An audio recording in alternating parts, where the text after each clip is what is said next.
Welcome everyone to the 79th edition of Bogleheads on Investing. Our repeat guest today is Mike Piper. Mike is a CPA and an expert on taxation, estate planning, and Social Security. Today we're going to be talking about what to do if you become the executor of an estate, with an emphasis on providing a financial guide for surviving spouses.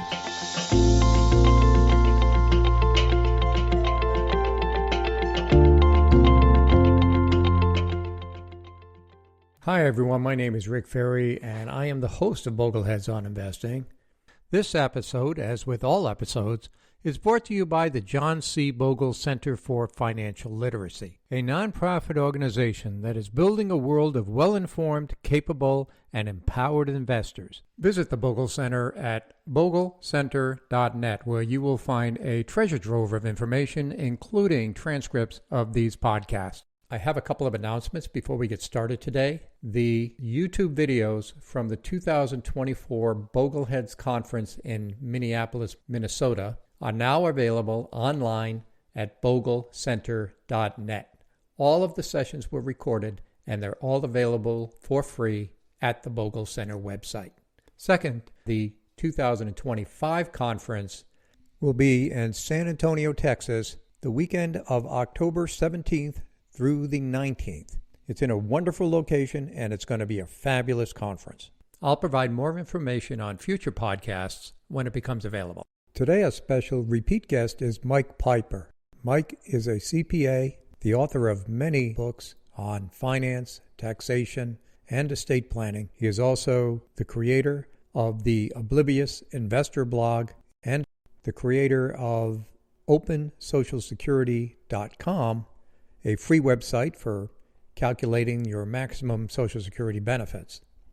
Today, we're going to be talking with Mike about estate planning, and particularly what to do if you find yourself as the executor of an estate, especially if you're a surviving spouse. Mike recently wrote a book titled After the Death of a Spouse, Next Financial Steps for Surviving Spouses. With no further ado, let's welcome back Mike Piper. Thank you. I'm happy to be here. Well, it's great to have you. On this podcast, we're going to talk about something a lot of people don't like to talk about. In fact, they avoid talking about it, and that is what happens in the event of the death of a spouse or a loved one. Could be your parent, someone else, where you are responsible for doing the estate. You wrote a book, After the Death of Your Spouse, Next Financial Steps for Surviving Spouses. I have this book in my estate planning documents. As soon as you open up my notebook that I have put together for estate planning, this is the first thing my wife would find. Or if my wife died before me, this is the first thing I would go to, because you've done a great job with this book. And it really points out a lot of things we need to know, but have a tendency to avoid learning about because it's not a really pleasant subject.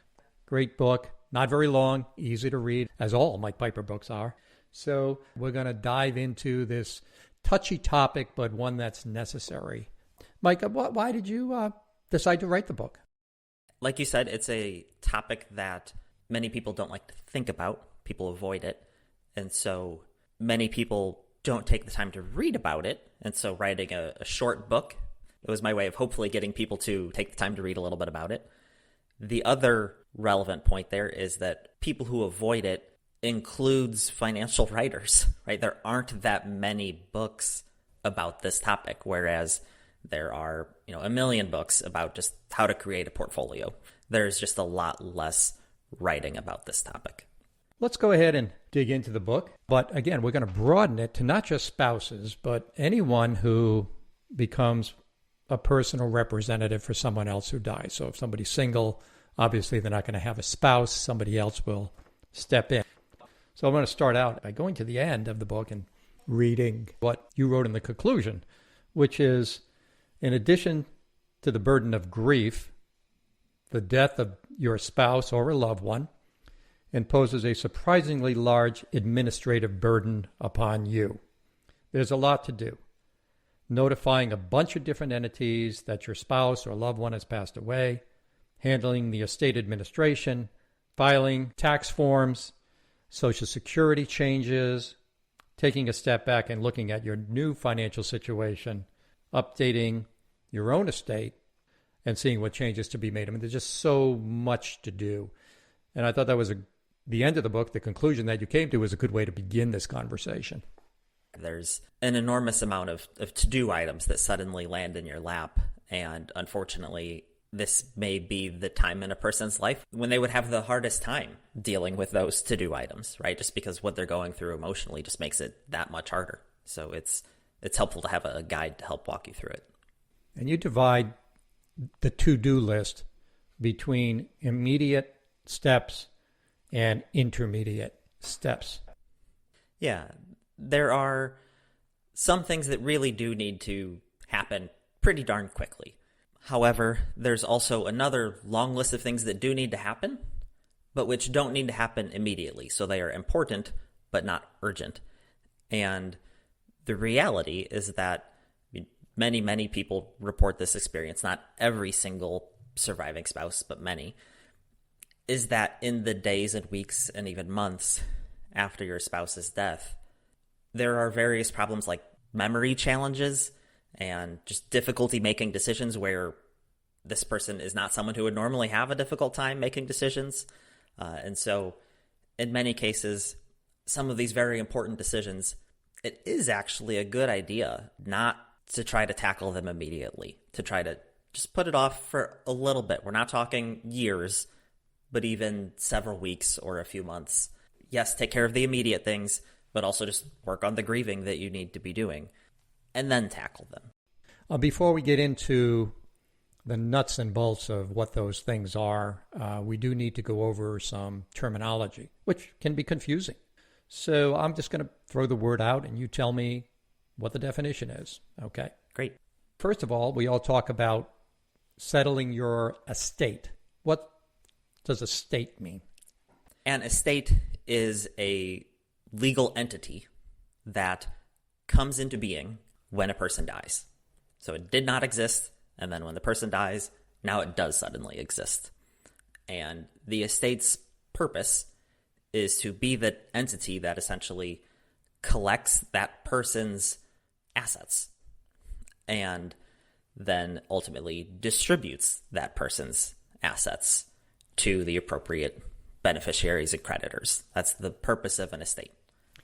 Do states treat estates differently? Is it done differently in California than in Texas or New York? Yes. That's a thing that's actually an important point and relevant to many of the things we'll talk about today. It varies by state, and in some cases it even varies by county. So it's really important to learn the specific rules where you live, or where the estate is actually being administered, which is not necessarily where you live. But a lot of times we say, talk to an attorney. That's sort of this disclaimer that will be at the end of podcast episodes or what have you, and people treat it as legalese, and they kind of ignore it.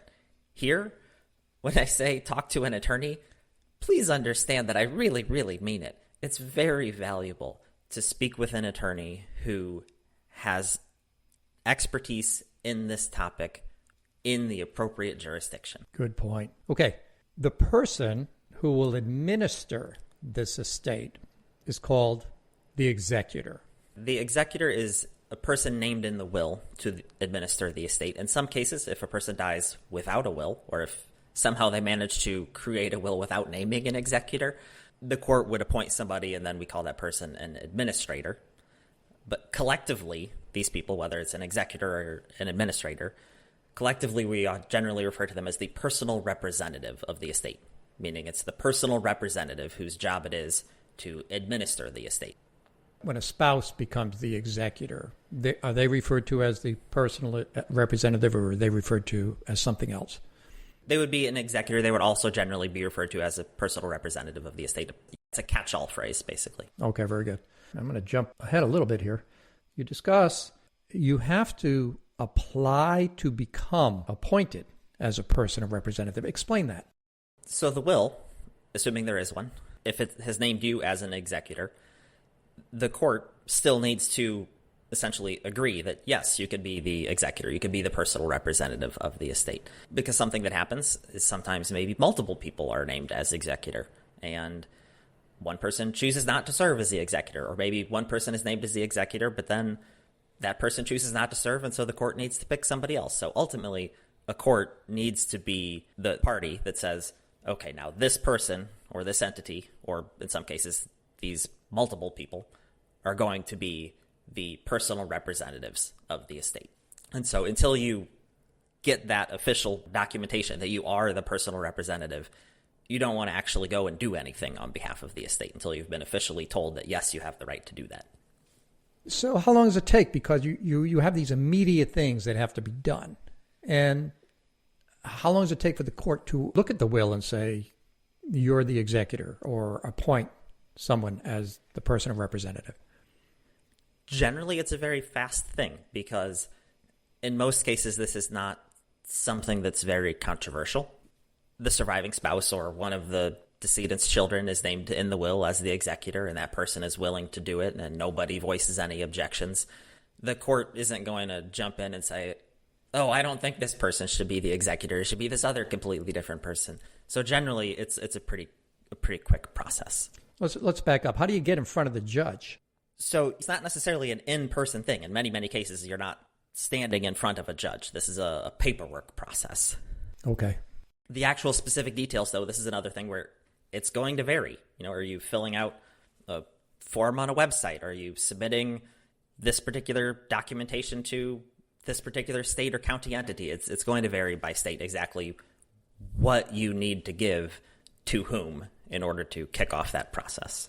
And of course, whoever is named as the personal representative, spouse, nephew, niece, uncle, friend, brother, sister, parent, has a certain fiduciary duty to whom?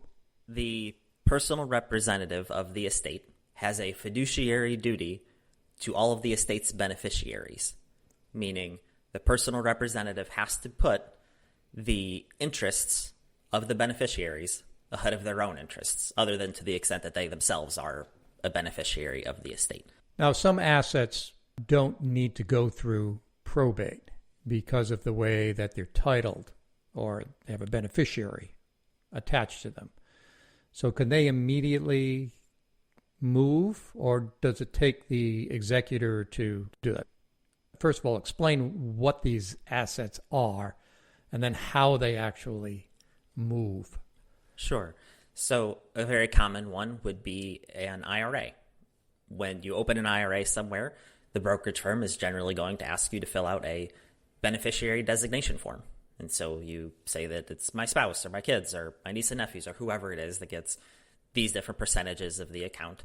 So assets like that, so an IRA or a 401k that similarly is going to have a beneficiary designation form, or an annuity or life insurance policy with a death benefit, again, it's going to have a named beneficiary. So any of these things that have named beneficiaries, as well as if, for instance, you have a bank account that's titled with a payable on death beneficiary designated. So any of those things, they don't go through probate. They basically just go directly to the named beneficiary or beneficiaries without needing to go through probate. In theory, the executor or personal representative is not responsible for that process because their job is to handle, the probate estate. But as a practical matter, in many cases, that person may also be the beneficiary, and so they're the one, contacting the brokerage firm that has the IRA to notify them of the death. So in many cases, the executor is the one who is contacting all the relevant parties to kick off the transfer process. One of the things you talked about was payable on death, which is a beneficiary on a bank account. And there's also transfer on death, which would be something you could put on a brokerage account if it's not in a trust. Or you could put it on real estate in many states, not all states, but many states. You could have a transfer on death deed and go directly to that person. And real quick here, what if that person's a minor? Yes, then we have a situation. In many cases, you don't want to do that to begin with, generally speaking. It would be preferable to designate a trust as the beneficiary and then designate the minor as the beneficiary of the trust. But in general, if assets are left to a minor, then there's going to be a guardian whose job it is to administer those assets for the benefit of the minor. But I do want to get into trusts a little bit more, because trusts are kind of special entities. And many people have questions about whether they should have a trust, should not have a trust. Talk about the three parties to a trust and then using them for avoiding probate. Yeah, so a trust is a legal entity that can own assets, is basically what a trust is. And anybody who wants to can create a trust. And there are three parties to a trust. There's the grantor, who is the person who creates it and contributes assets to fund the trust. There is the trustee, who is the person whose job it is to manage the assets of the trust. And they have to do that for the benefit of the beneficiary. And that's the third party to the trust, is the beneficiary. And that is the person for whose benefit the assets in the trust are being managed.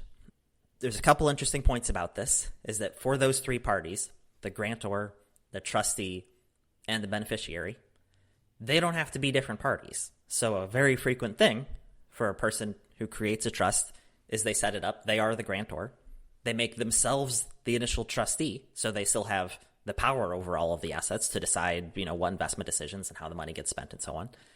And they are the beneficiary. So the assets are in the trust for the benefit of themselves. So when that's the case, it's not all that different than just having owned the assets in the first place.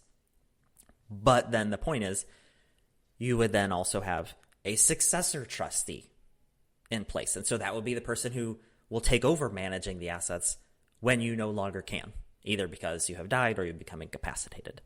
And then you would have successor beneficiaries. And those are the people for whose benefit the assets would be managed after your death. And so often that would be your kids or your grandkids, or it could be a nonprofit organization or what have you.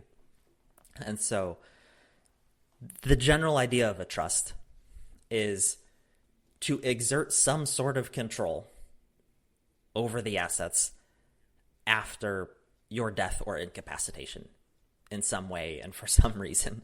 And the list of reasons is long and varied, but that's the general idea, is that you're creating this entity that can own assets, and then we can assign these different powers and rights to different people. Oh, by the way, there are different trusts that avoid probate, and there are trusts that do not avoid probate. It's very interesting. I do want to get into this right now, because if you open a trust while you're alive and you fund it and then you die, that does not go through probate, correct? Correct. If you have assets in a trust and there's a named beneficiary of the trust, then the assets will just go to that beneficiary completely outside of probate.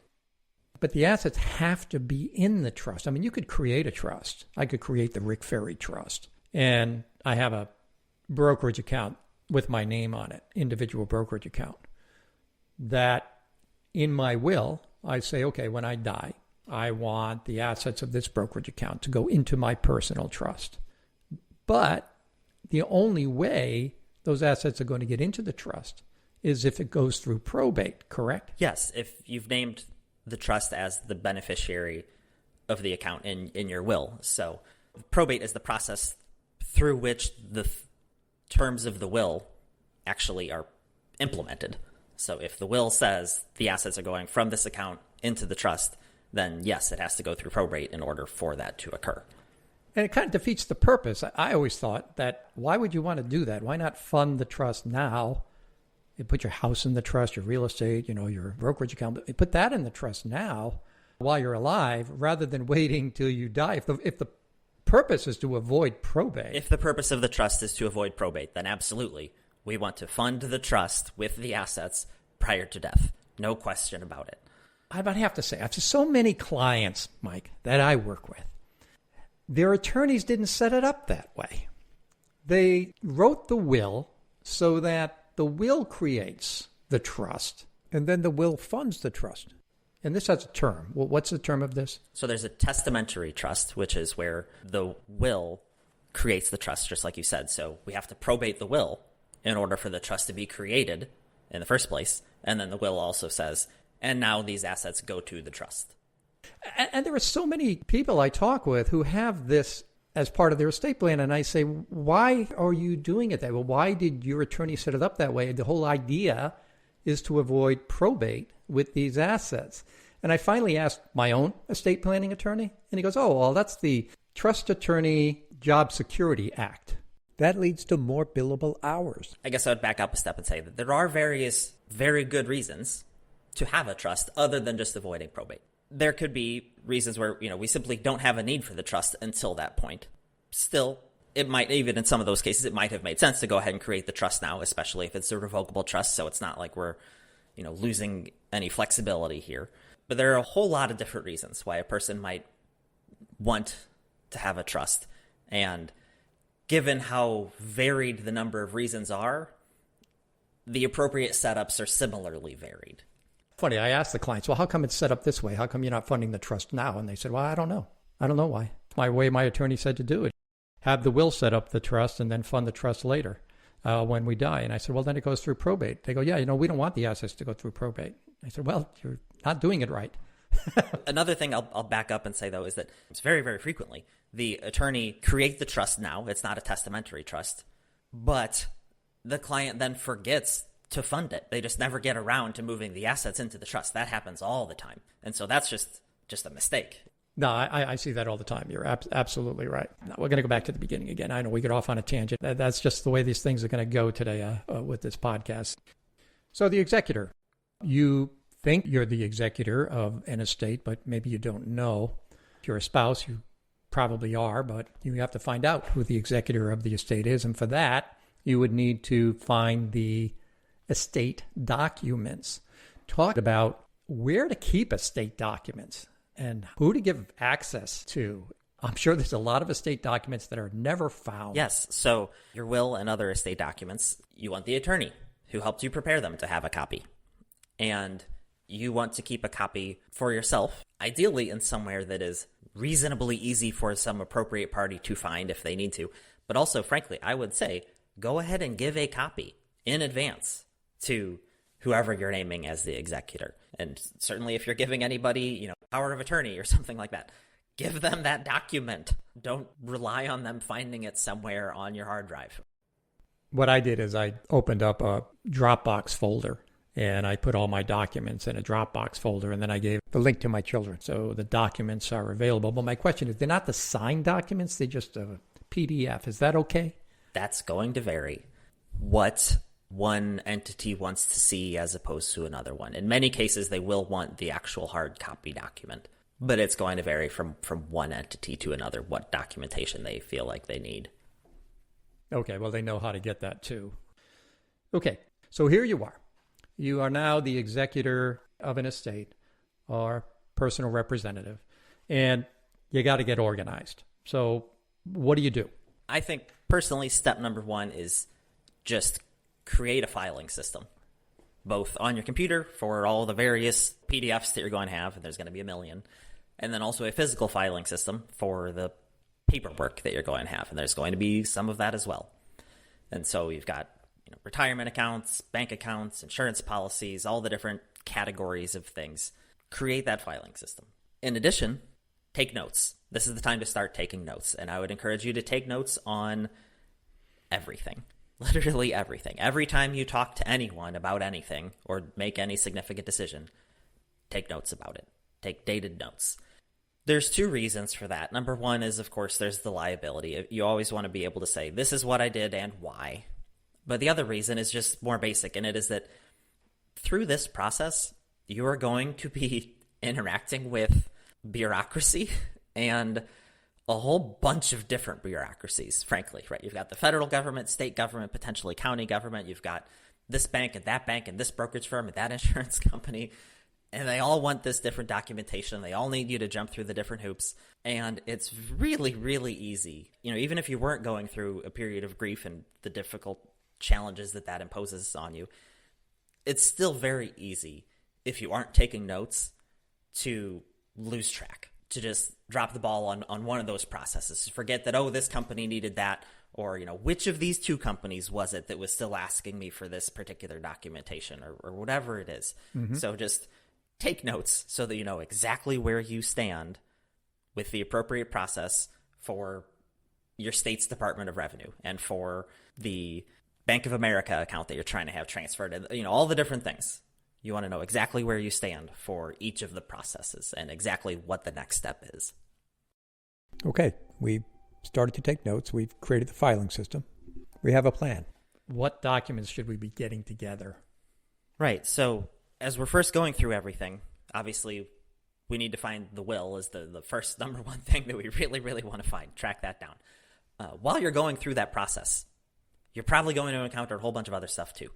You're going to start to see brokerage statements, insurance policies, insurance statements, whatever financial statements you find, keep them.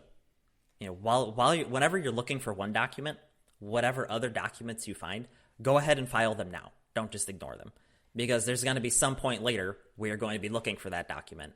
And if you just go ahead and file it now, you've made your life easier in the future. So I would imagine that one of the first documents you want to get is a death certificate, correct? Yes. So the funeral home, in many cases, or if the decedent is being cremated, then the entity that is in charge of their remains is generally going to prepare the necessary documentation so that the death certificates will be created. And they will often ask you how many copies of those you want.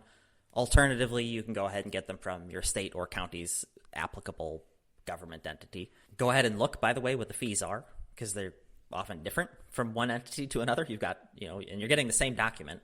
So go ahead and look at that. Go ahead and look at what the wait time is. Sometimes one entity can get it to you faster than the other one. And they're going to ask you how many copies you want. And how many do we want? Right. That's an interesting question, because in the book, I said, ask for a lot, 20 to 30. And then the feedback I've gotten is hilarious. You've gotten several people who said, oh my goodness, that's ridiculous. I only needed 3 or something. And then a whole bunch of people who said, yes, absolutely. Make sure to ask for a ton. And it's just because it's going to vary. Because, again, some entities will want the actual, certified death certificate. Other entities are perfectly fine with you emailing them a PDF. It's just going to vary in a way that's not necessarily super predictable. Also, there's generally going to be a fee per copy. However, it's, in most cases, not going to be exorbitant. Here in Missouri, it's $11 per copy. Getting another handful, several more than you might expect to need, costs a little bit, but it's not too big of a deal. And if it saves you weeks of waiting down the line when some entity needs it and you don't have any more, it's usually going to be worth it to just ask for somewhat more than you expect to need. So I'm just going to go through a laundry list here of documents to acquire or look for. We need the death certificate. We need the will and the other estate planning documents.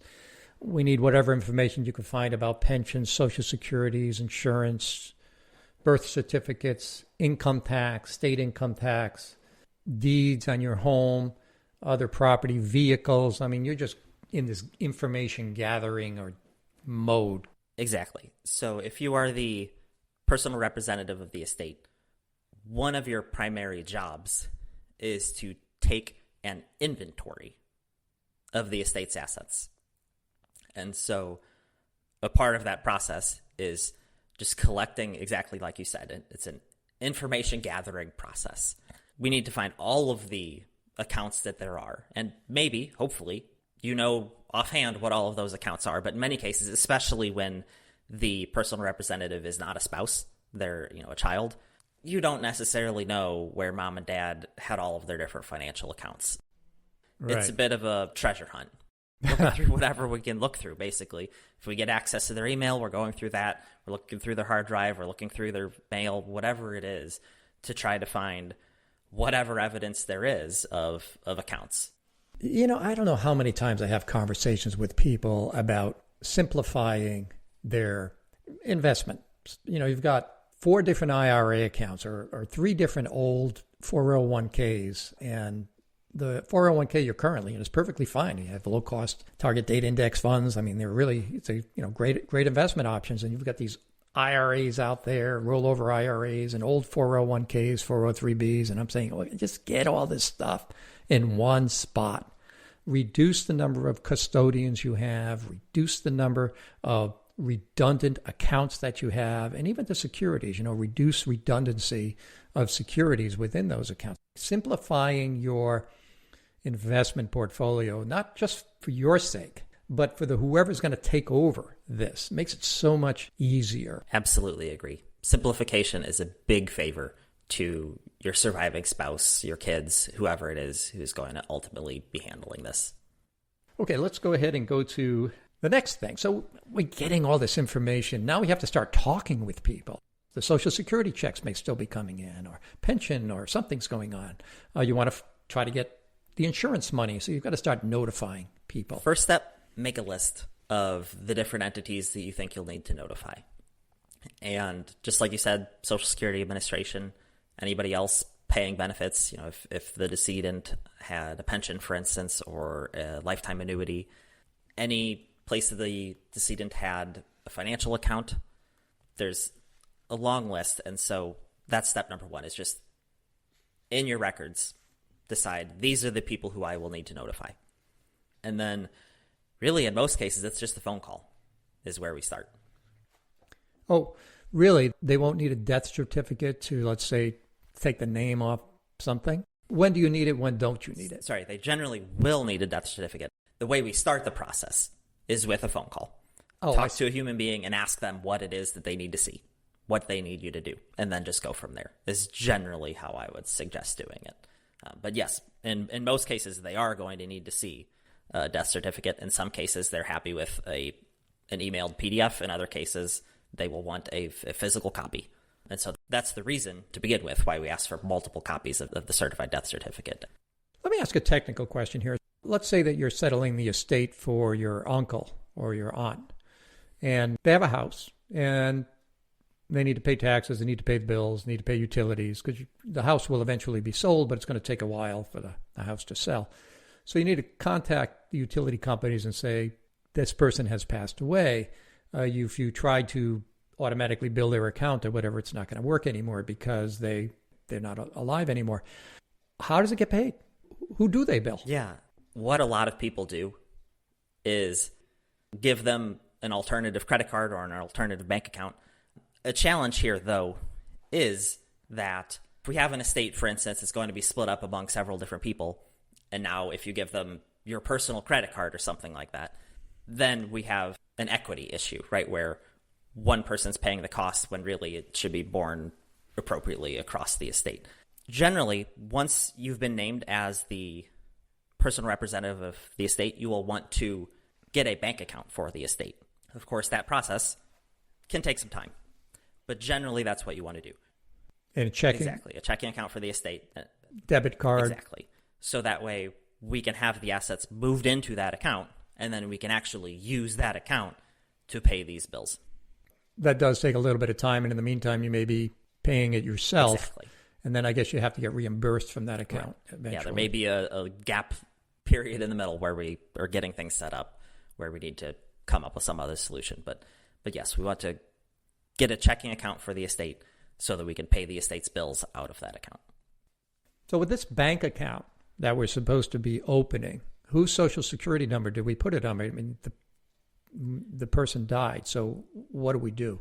Right. The estate, we want to get a tax ID, also known as an EIN, Employer Identification Number.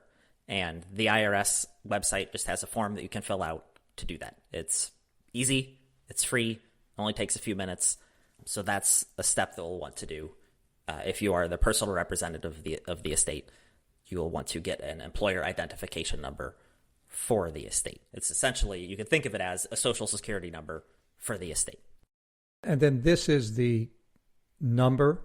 And then when I go to the bank to get the bank account, is the title of it, the estate of Jane Smith? Or is that how you title the account? Something to that effect. Different banks or different brokerage firms or whatever are going to have different rules for exactly how they title it. But yes, it's going to be something to that effect. And then they will use the estate's tax ID in place of a Social Security number. This seems to be like one of the most important things to do, right? Is to get this bank account set up so that you could pay bills, have money that is owed to the person who died come into this account, because it can't go into their personal account anymore. It has to go somewhere else. Right. Any income that otherwise would have been the decedent's income is now the estate's income. So it should be being paid into a bank account for the estate. And similarly, any of the estate's expenses, we really want them to be paid out of the estate's assets rather than somebody else's assets. It's much clearer record keeping, prevents any number of different potential problems down the line. How does it work with Social Security? So spouse dies and you need to stop Social Security for that spouse. Now, you might be taking that spouse's benefit because it's higher than your benefit. How does it work through the Social Security office to set that up? Yeah, so you need to call them. We need to let them know that this person has died, and they are going to stop payment of benefits, obviously, if that person was receiving benefits. And the month in which the person died, that payment, if it has already been made, will have to be retracted, basically. So if a person died in February, the benefit for February will ultimately need to go back to the SSA. And that means because there's a 1 month lag, so the benefit for February is the benefit that's paid in March, that benefit that is paid in March has to go back to the SSA. And it doesn't matter if you died on February 1st or February 28th. Correct. So that's step number one. We need to let them know so they can stop payment of benefits. Then there's also the question of, okay, well, now do we need to file for any other types of benefits? If the decedent had a minor child or an adult disabled child, then that person is likely going to be able to receive a benefit on the deceased person's work record. And in most cases, we want to go ahead and file for that benefit immediately. If the surviving spouse has a child in their care who is receiving child benefits on the decedent's work record, then that surviving spouse is likely going to want to file for what we call mother/father benefits. If there are no children, no minor children or adult disabled children, then the only type of benefit that we're now really concerned with is a surviving spouse benefit. And that you have to be at least age 60 or age 50 if you're disabled. And the most important thing to know about surviving spouse benefits is that if you're eligible for that, and you are eligible or will be eligible for your own retirement benefit, you can file for one or the other, and then let the one that you did not file for continue to grow. Several years ago, there was a similar strategy available for spousal benefits, and that went away. Congress changed the rules. But they did not change the rules for surviving spouses. Let me understand it. So I worked for 40 quarters. I'm going to get my own benefit, but I haven't filed yet. My spouse dies. I can file for the surviving spouse benefit and get that now, but not file for my own. I can wait for my own to grow till age 70, and then I can get more. Is that what you're saying? That's exactly what I'm saying. If in that example, we assume you're at least age 60 so that you're eligible for that survivor benefit. And it is age 60, not 62 for a surviving spouse. Correct. It's 62 for a person's own retirement benefit, as well as a spousal benefit when both people are still alive. But for a surviving spouse benefit, it's age 60. So from here, I want to get into taxes.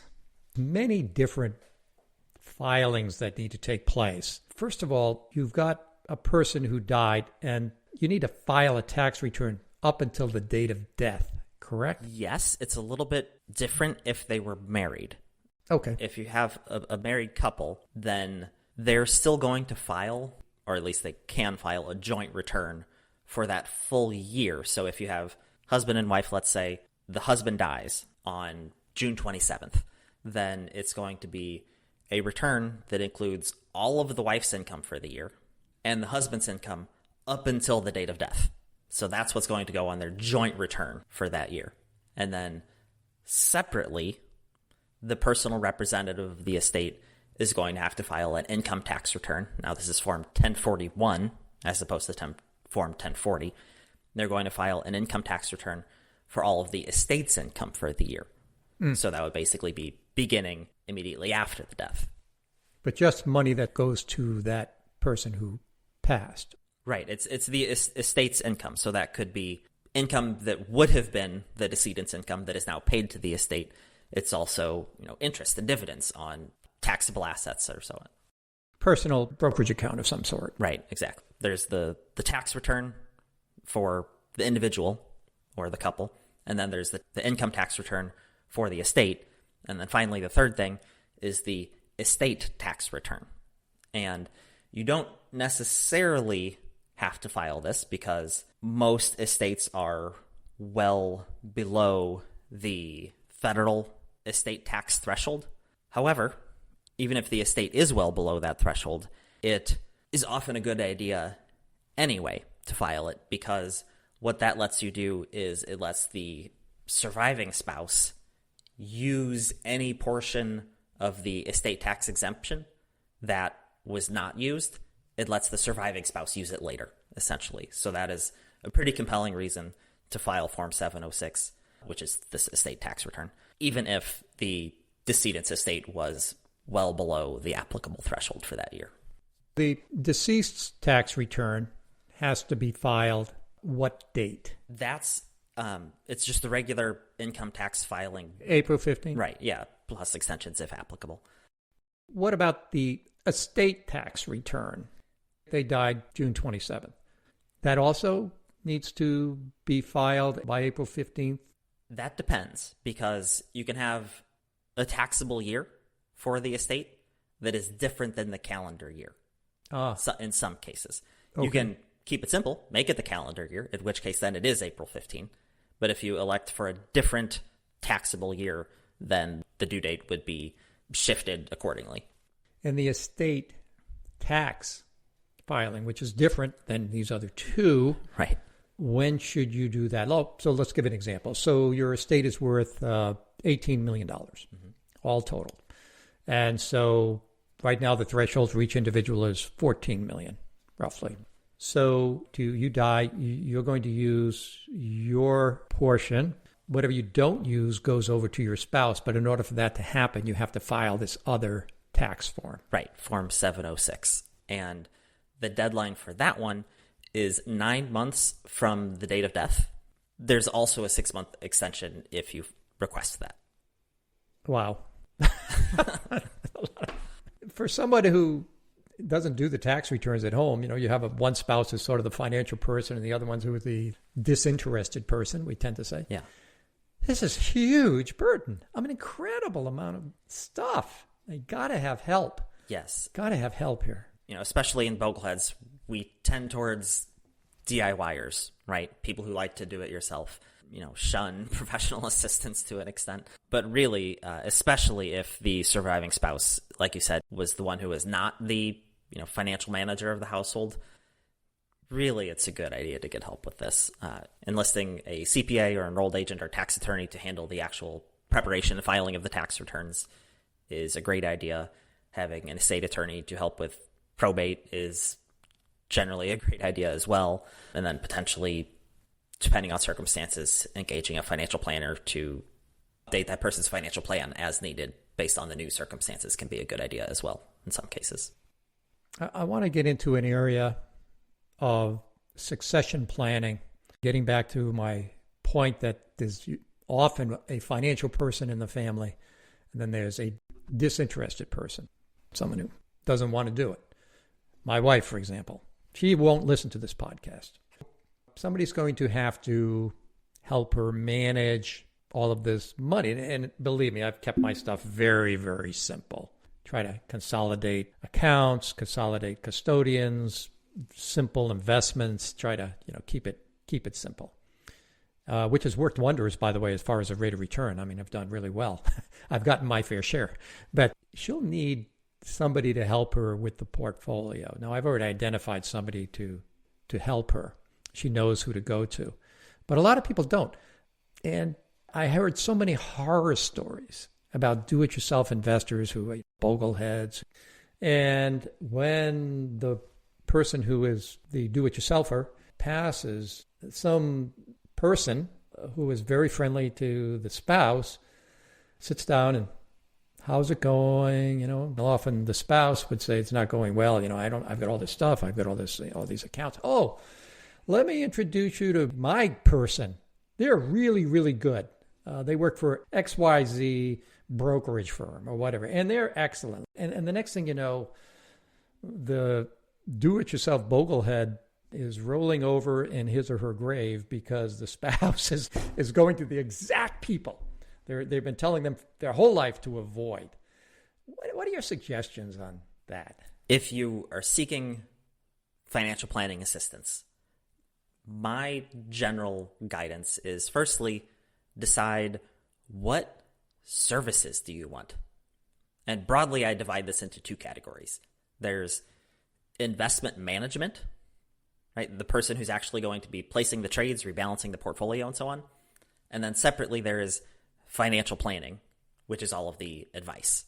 And maybe you want both of those, or maybe you just want investment management, or maybe you just want the financial planning. Any of the above is fine, but first decide what it is that you want, because some providers do only one, some do just the other, and some do both. And as an example, Vanguard Personal Advisor Services. Obviously, as Bogleheads, many of us use Vanguard, and so that might be a first place someone would look. They provide investment management for a fee that is much lower than many other places. The financial planning that's included is pretty limited. It's mostly investment management. There's some advice, but it's not super duper in depth. And so that could be a great place if you're looking for just the investment management. Conversely, if you're looking for just the advice, then the new term for that is advice only. You would look for an advice only financial planner.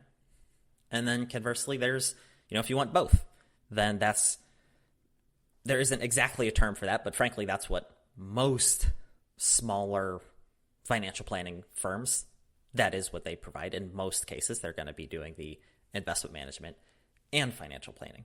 So that's step number one, is just figure out what do you want. Step number two is what areas of expertise are you seeking? A surviving spouse in your 70s, for instance, the areas of expertise, you want somebody who's skilled with retirement tax planning and managing a retirement portfolio. Whereas if you're a surviving spouse at age 33 with young kids, it's a completely different list of topics. And so you want somebody who's got the right expertise. And then lastly is just, how do you want to pay for it? There's a lot of choices here, right? There's the old school commission method through a broker-dealer. And mostly as Bogleheads, that's what we try to avoid. There's assets under management fees. There's flat fees. There's hourly fees. There's all these different choices. They come with various conflicts of interest, frankly, in most cases. But separate from the conflicts of interest, you just want to take the time to do the math. If you're considering an assets under management based fee, how much is that in dollars for your portfolio? It might be less than a flat fee. It might be a lot more. Just do the math. And so those are the broad pieces of advice that I would give for somebody looking for financial advice. I have to throw this in there. People who have listened to my podcast have heard it before. I've been in the business now for 36 years. And I used to say, I have been told many, many times by many people, Rick, I'm a do-it-yourself investor, but I've told my spouse that when I died, they're going to contact you. And I say to them, well, that's great, but unless I have a conversation with them before you die and you make the introduction, it isn't going to happen. Because in the 30 some odd years that I have been doing this, I have never once received a phone call, ever, not once received a phone call from a surviving spouse that I didn't know personally and that I hadn't had a conversation with until last year. And I actually got a phone call from a surviving spouse, my first one, 36 years in the business, first one, who said, my husband said that I should contact you if something happened. And so here I am.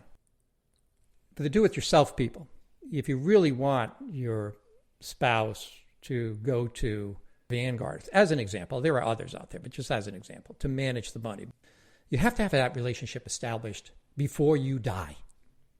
Before you die.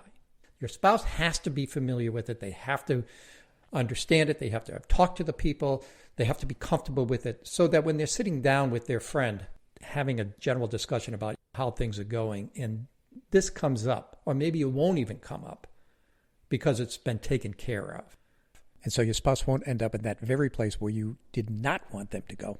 Yeah, absolutely agree. Establish the relationship beforehand. A couple more things I want to talk about before we end, and these are kind of one-off topics, but this is very confusing. Inheriting IRAs for spouses, inheriting IRAs for non-spouses. It just seems like the IRS is just making this thing all so complicated. Could you just go through it for us a little bit? Yes.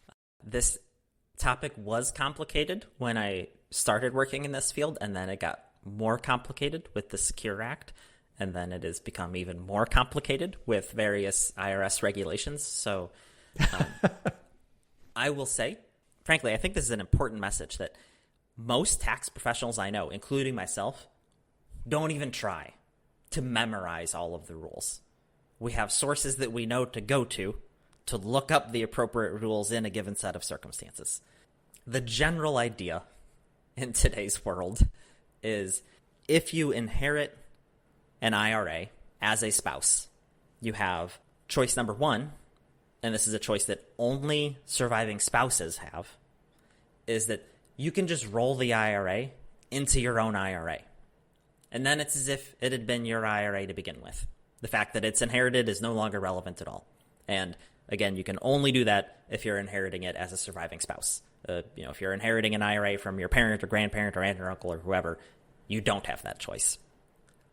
The second option that you have as a surviving spouse is to just leave the account as an inherited IRA.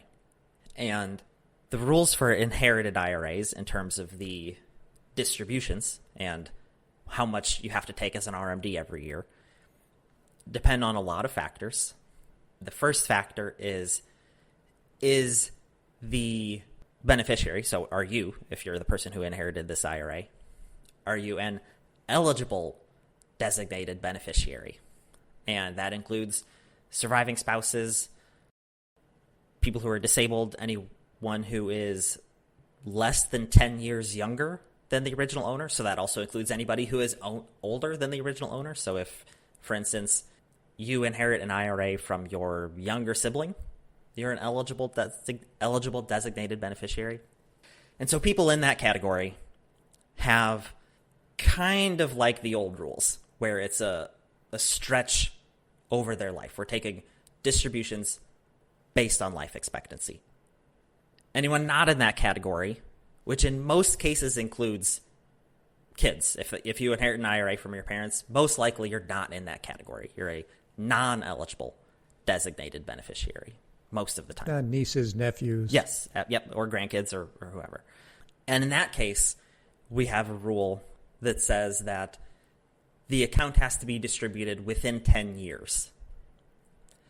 Now, the thing that's newest here is there's now also a rule that if the original owner, the deceased original owner, had reached their required beginning date, so they already had to be taking RMDs, then in addition to needing to distribute the account over 10 years, you also need to take life expectancy-based distributions over those 10 years. You have to meet both of those requirements, and that's a new thing as a result of IRS regulations that only became effective in 2025. But you don't have to use the deceased's age to take the required minimum distribution. You do have the choice of using your own age, correct?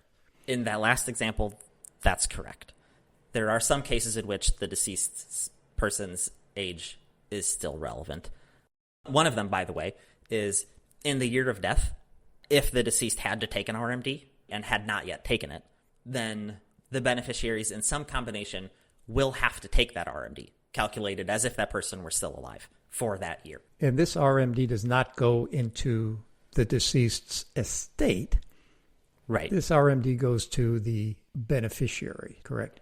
Yep. So it's taxable to the beneficiary, not taxable to the estate if they didn't take it yet.